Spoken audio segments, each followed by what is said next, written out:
नमस्कार, बहुत स्वागत है आप सभी का। मैं हूं आपके साथ कमरुद्दीन खान। एमपी में 28 उम्मीदवारों के लिए चुनावी रण सज गया है। सियासी घमासान जारी है, जुबानी तीर भी चल रहे हैं, एक दूसरे पर वार प्रतिवार भी जारी है। सभी मतदाताओं को साधने में लगे हैं। सियासी जंग के इस रण की ऐसी ही तमाम खबरों के साथ हम हाजिर हैं अपने खास प्रोग्राम उपचुनाव के रण के साथ। तो आइए शुरू करते हैं।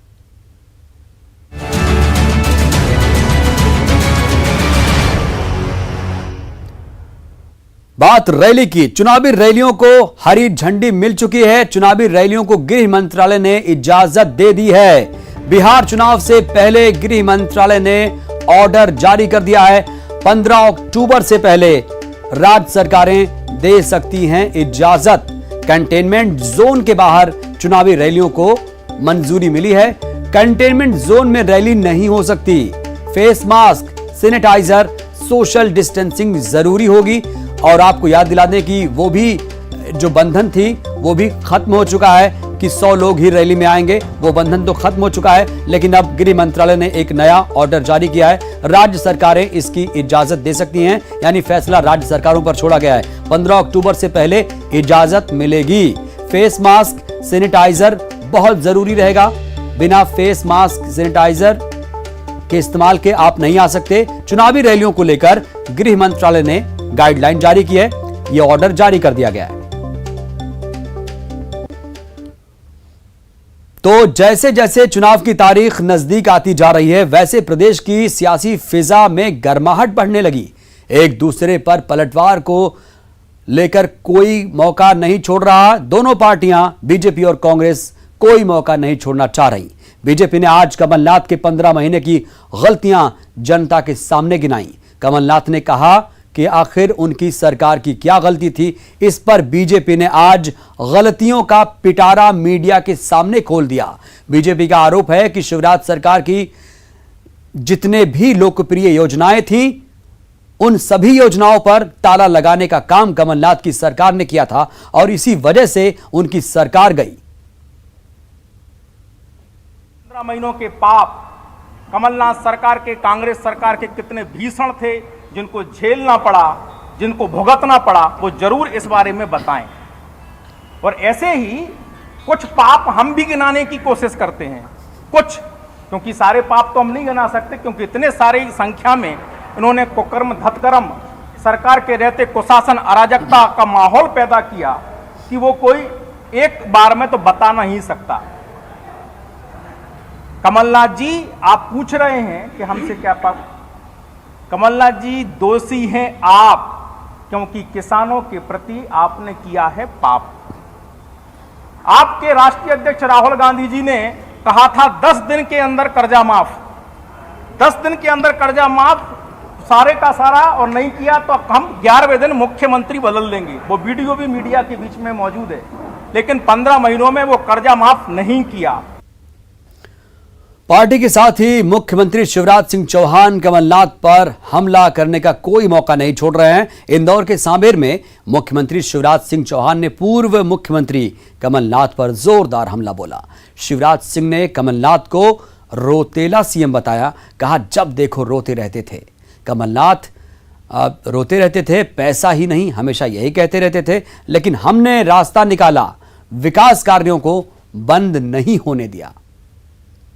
59 करोड़ की 12,960 सड़कों का और 47 पुलों का लोकार्पण करके आया हूं, कोरोना काल में बनाए हैं। वो कहते थे पैसे ही नहीं है, जब देखो रोते ही रहते थे, है ही नहीं, है ही नहीं। अब मुख्यमंत्री ऐसा रोतेला चाहिए क्या आपको, जो कहे कि है ही नहीं है।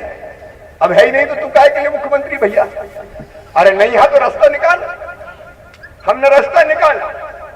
ये बात सही है कि दिक्कत है, कोरोना के कारण टैक्स कम आया है, लेकिन जहां चाह होती है वहां राह निकल ही जाती है।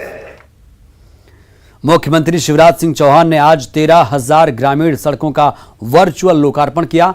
पंचायत एवं ग्रामीण विकास विभाग की ओर से बनाई गई 4,120 किलोमीटर लंबी सड़कों के निर्माण में 1,359 करोड़ की लागत आई। समारोह में पंचायत एवं ग्रामीण विकास मंत्री महेंद्र सिंह सिसोदिया और राज्य मंत्री रामखेलावन पटेल भी मौजूद थे। सीएम शिवराज इस मौके पर कुछ जिलों के सरपंचों से भी संवाद कर रहे थे। पता चला है कि वो कह रहे हैं, शिकायत कर रहे हैं कि ये मुख्यमंत्री को रोको, ये लोकार्पण कर रहा है, ये शिलान्यास कर रहा है। अरे भाई, विकास से तुम्हें तकलीफ क्या है? एक तरफ तो पूर्व मुख्यमंत्री नेता प्रतिपक्ष कहते हैं शिवराज सिंह नारियल लेके घूमता रहता है, हर कहीं नारियल फोड़ देता है। कमलनाथ जी, नारियल नहीं फोड़ रहा हूँ, सड़कें बनवा रहा हूँ उनके साथ, पुल पुलिया बनवा रहा हूँ, भवन बनवा रहा हूँ, विकास के काम करवा रहा हूँ। आपके पास नहीं था पैसा, हमारे पास तो पैसा है। अब हम अगर शिलान्यास और लोकार्पण भी करते हैं तो उनको तकलीफ होती है और वो शिकायत करते हैं, रोको रोको रोको। चुनाव आयोग में जाते हैं, यहाँ कोई चुनाव थोड़ी है जब हम शिलान्यास और लोकार्पण कर रहे हैं। ये कांग्रेस का विकास विरोधी कदम है। विकास के काम उनने तो किए नहीं, हम करते हैं तो चिढ़ते हैं। एक तरफ कहते हैं विकास के कामों का लोकार्पण शिलान्यास रोको, और दूसरी तरफ कहते हैं कि नारियल फोड़ते हैं शिवराज सिंह, झूठ बोलते हैं, कहीं कोई काम नहीं होता। अब कौन झूठ बोल रहा है ये जनता भी समझ ले और आपके माध्यम से मीडिया भी समझ ले। तो 13,000 सड़कों के निर्माण और लोकार्पण पर कांग्रेस ने सवाल खड़े किए। कांग्रेस का कहना है कि कोरोना काल में जब सब कुछ बंद था तो ये सड़कें कैसे बनी? ये सड़कें कमलनाथ सरकार में बनी हैं और लोकार्पण शिवराज कर रहे हैं। 3 महीने तो लॉकडाउन लगा रहा, बचे हुए 3 महीने 60 दिन में इन्होंने, जो 2 महीने के 60 दिन में 13,000 सड़कें बना दी। कैसे बना दी ये जरा शिवराज सिंह को समझाना चाहिए। तो ये बनाई हुई सड़कें कमलनाथ की और लोकार्पण कर रहे वो भी झूठ बोलकर। और अब बात सिंधिया की। बीजेपी से राज्यसभा सांसद ज्योतिरादित्य सिंधिया आज 4 दिवसीय दौरे पर ग्वालियर पहुंच गए। यहां वहां 16 विधानसभा क्षेत्रों के बूथ और मंडल सम्मेलनों में शिरकत करेंगे। इस दौरान उन्होंने सभी सीटों पर जीत का दावा किया। वहीं कमलनाथ पर उन्होंने निशाना साधा और कहा कि उन्होंने ग्वालियर चंबल ही नहीं पूरे प्रदेश के साथ गद्दारी की है। सारे विधानसभाओं का ग्वालियर चंबल का शुरुआत में अगले 5 दिन का मेरा दौरा है और मुझे पूरा विश्वास है कि जिस तरीके से हमारी पार्टी पूर्ण रूप से एक सोच, एक विचारधारा और एक लक्ष्य के साथ जमीन पर उतरी है, विजय प्राप्ति मोदी जी के नेतृत्व में, नड्डा जी के नेतृत्व में, अमित शाह जी के नेतृत्व में और शिवराज सिंह जी के नेतृत्व में अवश्य भारतीय जनता पार्टी को हर सीट पर मिलेगी। एक तरीके से आप देखें तो एक छोटा प्रादेशिक चुनाव ही आप समझ लो, क्योंकि कई ऐसे राज्य हैं जिनके 40-50 सीट होती हैं। आज 28 सीटों का चुनाव अकेले मध्य प्रदेश में है और संपूर्ण मध्य प्रदेश का है, खास करके मालवा, ग्वालियर, चंबल का। निमाड़ में भी सीट्स हैं, बुंदेलखंड में भी सीट्स हैं, अनूपपुर की भी सीट है। पर मुझे पूरा विश्वास है कि एक तरफा एक प्रचंड बहुमत के साथ भारतीय जनता पार्टी। मैं उनसे पूछना चाहता हूं कि 15 महीने सीएम रहे, विकास की बात तो छोड़ दीजिए, मैं तो आपसे पूछूंगा क्या उनका चेहरा आपने एक दिन भी देखा ग्वालियर चंबल संभाग में? ग्वालियर की बात छोड़ दो आप, एक दिन भी उन्होंने देखा? और अगर वो कहते हैं कि ग्वालियर चंबल की जिम्मेदारी मेरी है, 1000 बार दस्तक देने के बाद, योजनाओं लेने के बाद एक कदम जब नहीं उठाया गया, मैं तो कहूंगा कि जो गद्दारी की गई मध्य प्रदेश, केवल ग्वालियर चंबल के साथ नहीं, मध्य प्रदेश के साथ विकास और प्रगति के मामले में, कुर्सी और तिजोरी, इन दोनों की ही चिंता कमलनाथ जी को रही थी। चुनाव प्रचार में भीड़ जुटाने को लेकर राजनीतिक दलों को बड़ी राहत मिली। राजनीतिक कार्यक्रमों में 100 लोगों के जुटने का बंधन खत्म कर दिया गया है। चुनावी जलसों में अब 100 लोगों से ज्यादा लोगों की भीड़ जुट सकती है। केंद्रीय गृह मंत्रालय ने इसके लिए गाइडलाइन जारी की। हालांकि इस दौरान कोरोना के नियमों का पालन सभी को करना होगा। केंद्र के फैसले पर अब सियासत शुरू हो गई है। मंत्रालय द्वारा जारी गाइडलाइन में जो चुनावी सभाएं होंगी प्रदेश के अंदर, उन सभाओं में जो 100 व्यक्तियों की सीमा निश्चित की गई थी वो अब समाप्त कर दी गई है। लेकिन जो आवश्यकताएं हैं, जो प्रतिबंध हैं, वो मास्क, सोशल डिस्टेंसिंग, सैनिटाइजर का उपयोग, वो सारी की सारी पूर्ववत पूर्णतः जारी रहेगी। आदरणीय कमलनाथ जी की सभा की भीड़ देख के तो हवा बंद हो गई, तो उनके ऊपर एफआईआर दर्ज हो गई। और अब सिंधिया और इन पर जो है, जब एफआईआर की बारी आने वाली है तो गाइडलाइंस बदल गई। क्या एक दिन में जो है 24 घंटे के अंदर देश की परिस्थितियां बदल गई, कोरोना की परिस्थितियां बदल गई हैं? इस तरीके से जो है देश की जो संवैधानिक संस्थाएं हैं उनका माखौल उड़ाने की जो चेष्टा की जा रही, बहुत दुर्भाग्यपूर्ण है। चुनावी रैली में भीड़ जुटने के नियम बदलने पर कांग्रेस के राज्यसभा सांसद विवेक तनखा ने भी तंज कसा और कहा कि कमलनाथ पर दर्ज एफआईआर अन्याय है। चुनाव आयोग और शिवराज इसका जवाब दें कि अब तक किस बीजेपी की सीनियर नेता पर एफआईआर हुई है। तो 28 सीटों पर होने वाले उपचुनाव में 8 विधानसभा सीटों पर दिलचस्प मुकाबला होगा, क्योंकि दल बदलने वाले उम्मीदवार एक दूसरे के सामने होंगे। पुराने चेहरे और नए दल के उम्मीदवार आमने सामने होंगे। सुमावली से एंदल सिंह कंसाना, अजब सिंह कुशवाहा, ग्वालियर पूर्व से मुन्ना लाल गोयल, सतीश सिंह सिकरवार, अंबा से कमलेश जाटव, सत्य प्रकाश सखवार, करेरा से जसवंत जाटव, प्रागीलाल जाटव, डबरा से इमरती देवी, सुरेश राजे, सावेर से तुलसी सिलावट, प्रेमचंद गुड्डू और भांडेर से रक्षा सिरोनिया, फूल सिंह बरैया आमने सामने होंगे। तो कुछ सीटों पर यह दिलचस्प मुकाबला होने वाला है। 8 विधानसभा सीटें ऐसी हैं जहां पर आपको दिलचस्प और कड़ी फाइट देखने को मिलेगी। तो दल बदलने वाले ये उम्मीदवार हैं जो आमने सामने उपचुनाव में किस्मत आजमाने जा रहे हैं।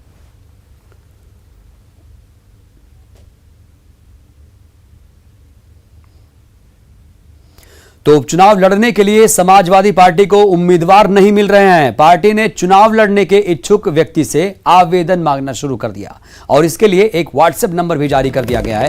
फिलहाल एमपी में समाजवादी पार्टी का एक ही विधायक है। साल 2013 के चुनाव में समाजवादी पार्टी एक भी सीट नहीं जीत पाई थी। 2018 के चुनाव में एक सीट पर सपा की जीत हुई थी। राजेश बबलू बीजावर सीट से चुनाव जीतने में कामयाब रहे थे। समाजवादी पार्टी को सिर्फ 1.3% वोट मिले थे। साल 2008 में भी समाजवादी पार्टी का एक ही विधायक चुनाव जीत पाया था, लेकिन 2020 में ऐसा लग रहा है कि समाजवादी पार्टी को कैंडिडेट ही नहीं मिल रहे जिस तरह वो चाह रही है। गृह मंत्री नरोत्तम मिश्रा ने कांग्रेस पर हमला बोलते हुए कहा, कांग्रेस का हाथ दंगाइयों के साथ है।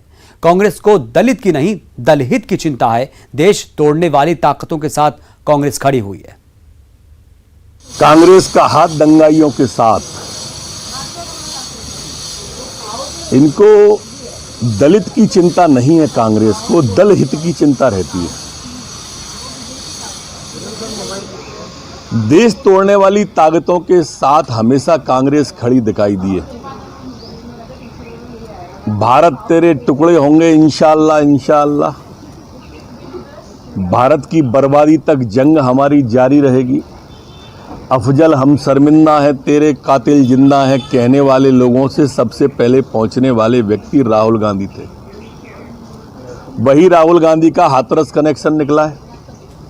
वो व्यक्ति स्पष्ट कह रहा है कि दंगे करवा देंगे, फिर राहुल गांधी आएंगे। हमेशा दलितों के हितों पर कुठाराघात कांग्रेस ने किया है। छतरपुर की बड़ा मलहरा विधानसभा सीट पर कांग्रेस प्रत्याशी राम सिया भारती का विरोध शुरू हो गया है। कांग्रेस की टिकट का दावा करने वाले कांग्रेस नेता आनंद सिंह ने पार्टी नेताओं पर आरोप लगाते हुए कहा, स्थानीय नेताओं की उपेक्षा की गई है। जिले के नेताओं को धमकी देते हुए उन्होंने कहा, इनके इशारे पर ही बाहरी प्रत्याशी राम सिया भारती को टिकट दिया गया और अब ऐसे नेताओं को सबक सिखाने की बारी है। वहीं कांग्रेस के नेता प्रत्याशी के खिलाफ बगावत के स्वर पर ज्यादा कुछ बोलने को तैयार नहीं है। मतदाताओं के साथ और बड़ा मलहरा के जो क्षेत्र के प्रत्याशी थे उनके साथ बहुत बड़ा छलावा किया है, क्योंकि हर बार कांग्रेस बाहर के प्रत्याशियों को उतार के यहाँ के कार्यकर्ताओं की अनदेखी करती चली जा रही है, जिसका इस बार कांग्रेस को बहुत बड़ा खामियाजा भुगतना पड़ेगा। देखिए, रामसिंह भारती जी बड़ा मलहरा विधानसभा की ही कार्यकर्ता और लंबे समय से कांग्रेस पार्टी में सक्रिय रही हैं। हर एक प्रदर्शन में, हर एक कार्यक्रम में हमेशा उपलब्ध रही हैं। पार्टी ने जनता की नब्ज टटोलते हुए और बहुत ही अच्छी प्रत्याशी को मैदान में उतारा है। रहा सवाल स्थानीय कार्यकर्ताओं के विरोध करने का, कांग्रेस पार्टी की प्रत्याशी इतनी परिपक्व है कि आने वाले 2-4 दिनों में सारे कार्यकर्ताओं को वे मना लेंगी और सारे कार्यकर्ता मिलकर। और उपचुनाव के रण में वक्त एक छोटे से ब्रेक का।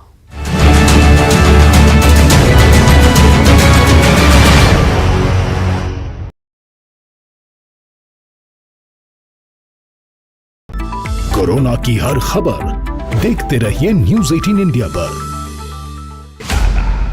भैया राम राम, नमस्कार। बाहर ना जाना, कुछ बता रहे हैं, कुछ चेता रहे हैं। आपने लॉकडाउन के दौरान देखा कि हम क्या कर रहे हैं। कोरोना काल में लोग एक दूसरे को समझा रहे हैं, बड़े बड़े लोग वीडियो बना रहे हैं। आप गाना जानते हैं तो गाइए या फिर अपना हुनर दिखाइए, वीडियो बनाइए और हम तक पहुंचाइए और घर बैठे बनिए स्टार।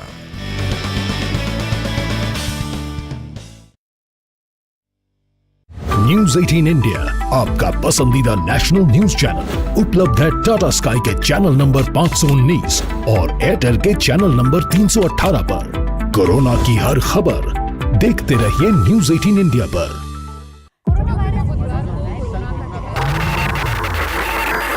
हम सिर्फ खबर नहीं पहुंचाते, हमारी कोशिश है झूठ छानकर सच दिखाने की, हौसला बनकर हर पल साथ निभाने की। हम रोज करते हैं कोशिश अपने मध्य प्रदेश को बेहतर बनाने की। खबर आपकी, ख्याल आपका, देखिए अपना एमपी। प्रदेश के हर शहर, हर गांव, हर कस्बे की खबर तेजी से और कोरोना से छिड़ी प्रदेश की जंग की हर अपडेट रिपोर्ट सुपरफास्ट छत्तीसगढ़ में। ये उपचुनाव नहीं, रोमांचक खेल है। इस मैच में आरोपों की रेलम पेल है। पराए हुए अपने, अपने हुए पराए। कई घर छोड़ गए, कई लौट के आए। 24 की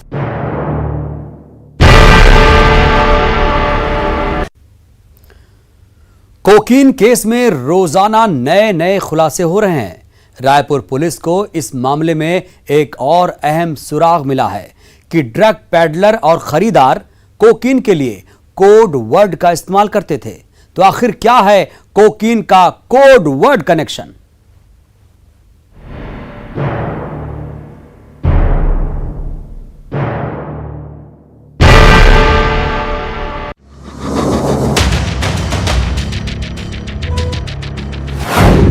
कोकीन का कोडवर्ड हुआ डिकोड। नशे के सौदागरों के मोबाइल से मिले सुराग। जांच में सामने आए कई अहम राज। पुलिस को धोखा देने के लिए कोड वर्ड। कोकीन का नाम रखा है चॉकलेट। पुलिस की जांच में कोड हुआ डिकोड। अब बेनकाब होंगे कई सफेद पोश। कोकीन का कोडवर्ड कनेक्शन। हेलो, चॉकलेट है क्या? जी हां, पुलिस ने नशे के सौदागरों का जो कोड डिकोड किया है उसमें चॉकलेट की बात सामने आई है। यानी ड्रग पैडलर और ड्रग खरीदार आपस में कोकीन की खरीद और बिक्री के लिए कोकीन के लिए चॉकलेट शब्द का इस्तेमाल करते हैं। चॉकलेट मतलब नशे का खास सामान कोकीन।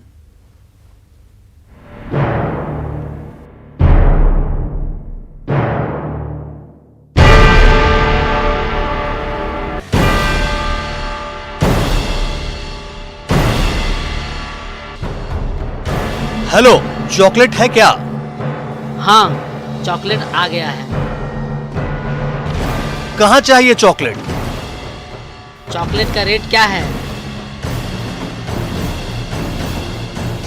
सुनकर हैरान बिल्कुल मत होइएगा कि आपके बच्चों की पसंदीदा चॉकलेट की बात हो रही है।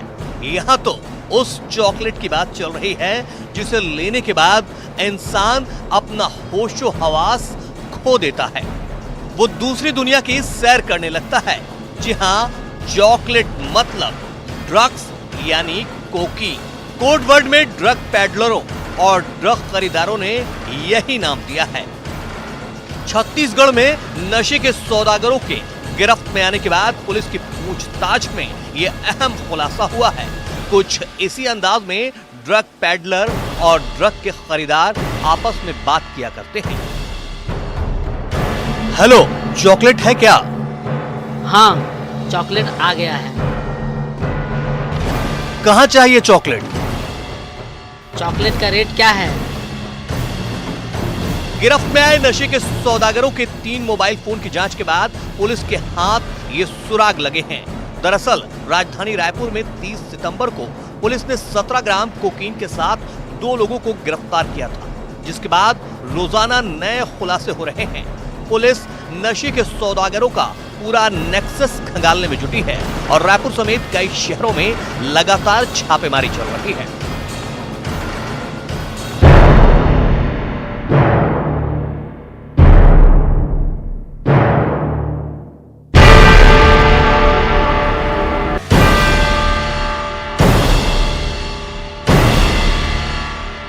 पुलिस ने अब शहर के एक बड़े होटल कारोबारी और 2 बिल्डरों से पूछताछ की है।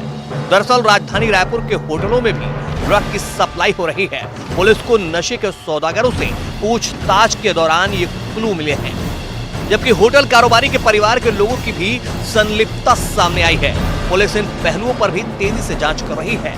करीब 20 से ज्यादा लोगों की लिस्ट बनाई गई है, जिनसे बारी बारी पूछताछ की जाएगी। पुलिस ने अभी 3 और लोगों को भी पूछताछ के लिए बुलाया है। ऐसे में जल्द ही कुछ और बड़े खुलासे हो सकते हैं। देवव्रत भगत, न्यूज़ 18 रायपुर। तो कोकीन ही नहीं, पूरे छत्तीसगढ़ में नशे के अलग अलग सामान भी पकड़े जा रहे हैं। कहीं गांजे की खेप पकड़ी जा रही है तो कहीं नशीली दवाएं। नशे का इतना सामान शहर शहर में मौजूद है जो नौजवानों की जिंदगी को बर्बाद करने के लिए काफी है।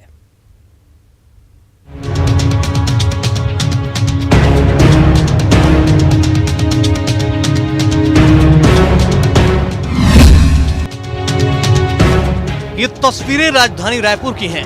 नशे के इस कारोबार को देखकर आप भी हैरान हो जाएंगे। देखिए, इतना गांजा है कि पूरा शहर नशे में डूब सकता है। और किस चालाकी से इसकी तस्करी की जा रही थी। ये सामान सप्लाई करने वाला एक ट्रेलर ट्रक है, लेकिन देखिए किस तरह गांजे की तस्करी के लिए इसमें गुप्त तहखाना बनाया गया है। इस तहखाने में 1-2 नहीं बल्कि 450 किलो गांजा भरकर तस्करी के लिए ले जाया जा रहा था, जिसकी बाजार में कीमत 90 लाख रुपए बताई जा रही है। रायपुर और इंदौर की डायरेक्टोरेट रेवेन्यू इंटेलिजेंस की टीम ने ज्वाइंट ऑपरेशन में इसे पकड़ा है। ये तस्वीरें भी आपको हैरान कर सकती हैं, आपको सोचने पर मजबूर कर सकती हैं कि रायपुर शहर किस तरह नशे की गिरफ्त में आता जा रहा है। गांजा से भरा पूरा का पूरा पिकअप वैन पुलिस ने जब्त किया है। बताया जा रहा है कि गांजे की सप्लाई रायपुर में होनी थी, जिसे ओडिशा से लाया जा रहा था, लेकिन पुलिस ने राजिम चेक पॉइंट पर जब तलाशी शुरू की तो तस्करी का गांजा पकड़ में आया। बताया जा रहा है कि अंतर्राज्यीय गिरोह इस धंधे में शामिल है।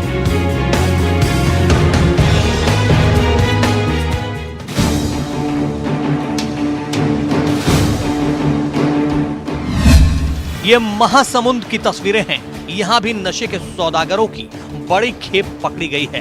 देखिए, बड़े बड़े बंडलों में बंद ये गांजा है, जिसे सब्जी के कैरेट के बीच छुपाकर ले जाया जा रहा था।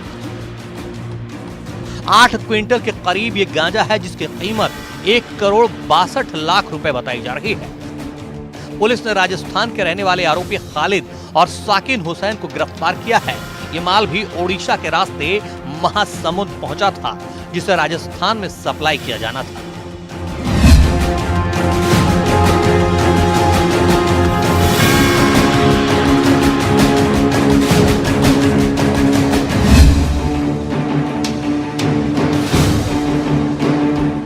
नशे के कारोबार की जब पड़ताल शुरू हुई तो इसकी गिरफ्त में मेडिकल स्टोर भी आने लगे। जी हां, इन तस्वीरों को देखकर हैरान मत होइएगा कि ये लाइफ सेविंग ड्रग्स यानी दवाएं हैं, बल्कि ये वो दवाएं हैं जिनका धड़ल्ले से नशे के तौर पर इस्तेमाल किया जा रहा है। ओडला पुलिस ने ऐसी ही दवाएं एक मेडिकल स्टोर से जब्त की हैं, जबकि दूसरी कार्रवाई में तेलीबांधा से एक मेडिकल स्टोर से भी नशीली दवाएं बेचते 2 लोग गिरफ्तार किए गए हैं।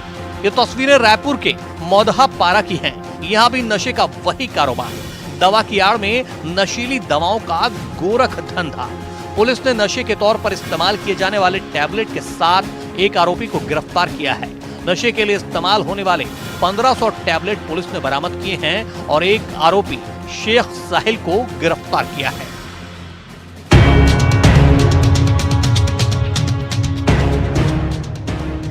रायपुर ही नहीं, जशपुर में भी दवाओं की आड़ में नशे का कारोबार धड़ल्ले से चल रहा है। ऐसे में शहर के कोतबा चौकी इलाके से पुलिस ने करीब 150 कफ सिरप जब्त किए हैं, जिसका इस्तेमाल नशे के लिए किया जाता है।